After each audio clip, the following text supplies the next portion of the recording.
52 ans après sa dernière participation à la finale de la Coupe du Monde, dans le feu de l'émotion et de la joie, Haïti s'est trouvé dans une controverse qui a suscité l'indignation de milliers de gens. Que s'est-il passé? Lors de son processus habituel de contrôle des équipements, les inspecteurs de la FIFA ont remarqué la présentation du maillot de l'équipe haïtienne. La décoration affichait sur la partie inférieure droite de la hanche une silhouette représentant des héros de la Révolution haïtienne, dont Jean-Jacques Dessalines, levant le drapeau lors de la bataille de Vertières le 18 novembre 1803. Cette victoire décisive sur la France a conduit à la création de la première République noire libre au monde. Invoquant l'article 28.1 du règlement de la Coupe du Monde, qui interdit strictement l'affichage de messages, slogans ou images à caractère politique, religieux ou personnel sur les tenues de jeu, l'organisation a estimé que la scène révolutionnaire pouvait être interprétée comme un message politique. La FIFA a rejeté le maillot initial d'Haïti pour la Coupe du Monde 2026, contraignant l'équipe à retirer une silhouette représentant la bataille de Vertières peu de temps avant son match d'ouverture contre l'Écosse. Cette décision a suscité une vive indignation parmi les supporters et les historiens haïtiens qui soutiennent que cette image relève de l'histoire nationale incontestée et non de la politique actuelle. L'ironie de la qualification qui normalement a renforcé la charge émotionnelle de cette présentation est que l'équipe nationale masculine d'Haïti a décroché sa place pour la Coupe du Monde 2026 le 18 novembre 2025, jour du 222e anniversaire de cette bataille historique.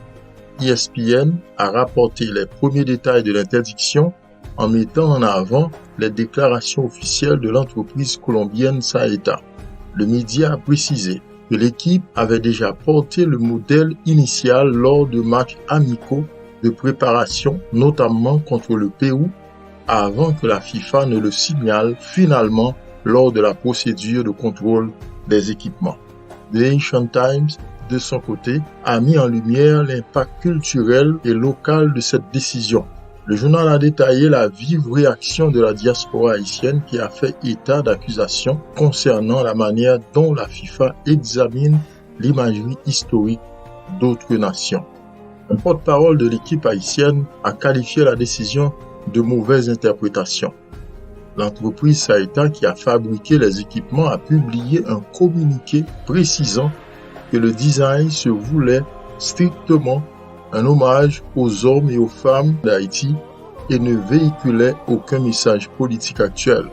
Pour éviter la disqualification, ils se sont pliés à l'exigence et ont fourni une version modifiée pour le tournoi.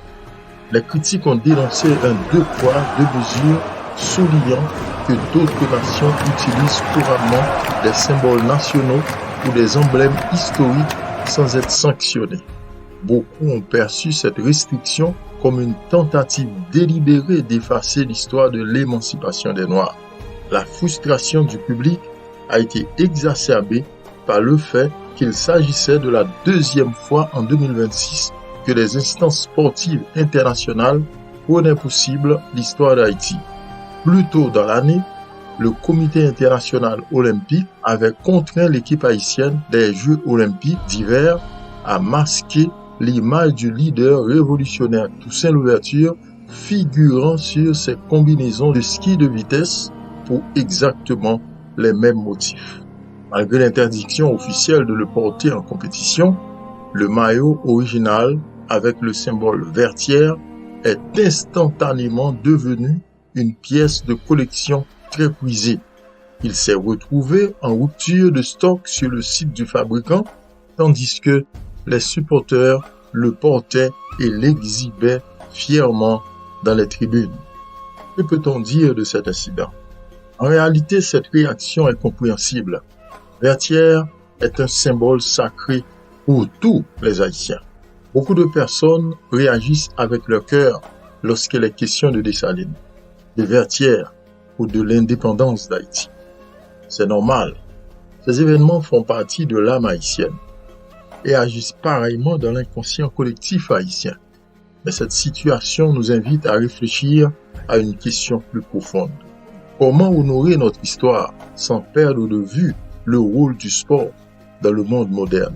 Peut-on être profondément patriote tout en étant profondément ouvert aux autres peuples? Plusieurs d'entre vous, étudiants et supporters haïtiens, m'ont demandé mon point de vue sur la question. Je vous le présente avec humilité et surtout dans le respect de vos sentiments patriotiques. Mais le rôle d'un éducateur n'est pas seulement d'émouvoir, c'est aussi d'aider les gens à réfléchir. Peut-on aimer Dessalines sans être obligé de l'exhiber un peu partout? C'est la question à laquelle nous allons répondre. On peut respecter Vertières sans confondre les contextes. La bataille de Vertières appartient à l'histoire sacrée de la nation haïtienne. La Coupe du Monde appartient à une autre réalité. L'une célèbre une victoire militaire qui a conduit à l'indépendance, l'autre cherche à réunir des peuples venus de tous les continents dans un esprit de compétition pacifique. Ce n'est pas une question de savoir si Vertières est important. La vraie question est quel est le moment le mieux approprié pour célébrer chaque symbole. La sagesse consiste à choisir le bon moment. Il existe un proverbe qui dit « Il y a un temps pour chaque chose, un temps pour la guerre et un temps pour la paix », tiré de l'Ecclésiaste chapitre 3. Vertières appartient au temps du souvenir historique. La Coupe du Monde appartient au temps de la rencontre entre les peuples. On peut honorer les héros de Vertières lors des commémorations nationales, des cérémonies patriotiques, des activités éducatives, des documentaires, des conférences et des manifestations culturelles. Mais sur le terrain de la Coupe du Monde, les nations sont invitées à se rencontrer non comme anciens adversaires, mais comme partenaires sportifs. Pourquoi les règlements de la FIFA sont souvent très stricts? Au cours des grandes compétitions internationales, les responsables de la FIFA cherchent généralement à éviter les messages politiques, les souvenirs de conquêtes militaires, les références à des conflits historiques, les symboles pouvant être interprétés différemment selon les pays. Selon nous, l'objectif n'est pas nécessairement de censurer l'histoire. L'objectif est souvent de préserver un espace neutre où chacun peut participer sans raviver des blessures ou des controverses historiques. Dessalines n'a pas combattu pour que les Haïtiens restent enfermés dans la guerre, même inconsciemment. Il a combattu pour que les Haïtiens deviennent un peuple libre. Et quel plus grand signe de liberté que de voir aujourd'hui des jeunes Haïtiens entrer sur un terrain mondial, non avec des armes, mais avec un ballon. Autrefois, nos ancêtres combattaient à Vertières pour exiger le droit de vivre comme des êtres humains à part entière. Aujourd'hui, nos jeunes représentent Haïti par le sport, l'éducation, la culture, les arts, un peu partout dans le monde. Aimer Vertières ne suffit pas à afficher Vertières partout. Cela signifie vivre les valeurs que Vertières nous a léguées, le courage, la dignité, l'unité et le respect de soi. Le meilleur hommage que les sportifs haïtiens puissent rendre à Dessalines n'est peut-être pas de porter son image sur le maillot. C'est de jouer avec discipline, excellence, respect, esprit d'équipe et fierté nationale. La leçon d'aujourd'hui est la suivante. Les nations fortes savent distinguer ce qu'il faut célébrer, où il faut le célébrer et quand il faut le célébrer. C'est une question de maturité nationale. La mémoire de Vertières doit être protégée, nous en convenons tous. Mais la Coupe du Monde peut être l'occasion de montrer au monde une autre facette d'Haïti. Une nation fière de son histoire, respectueuse des autres peuples, capable de transformer l'esprit de combat de ses ancêtres en esprit d'excellence, de fraternité et de paix.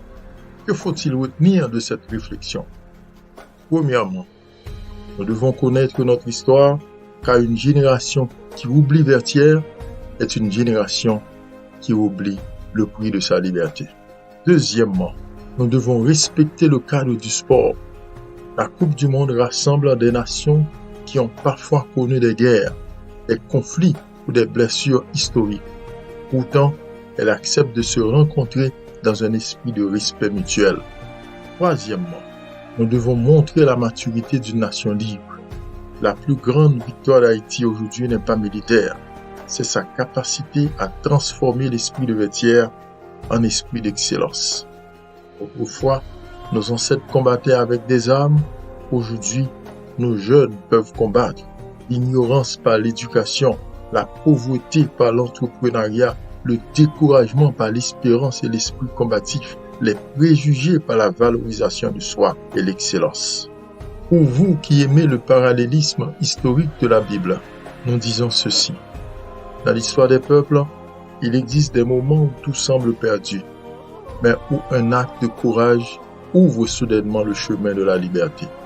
Pour Israël, ce moment fut la traversée de la mer Rouge sur la conduite de Moïse.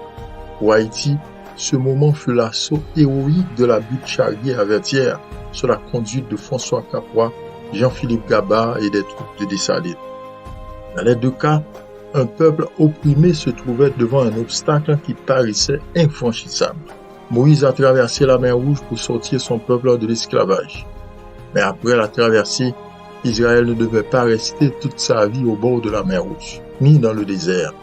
Il fallait avancer, conquérir Canaan, construire et grandir. De même, Vertières fut notre mer Rouge nationale.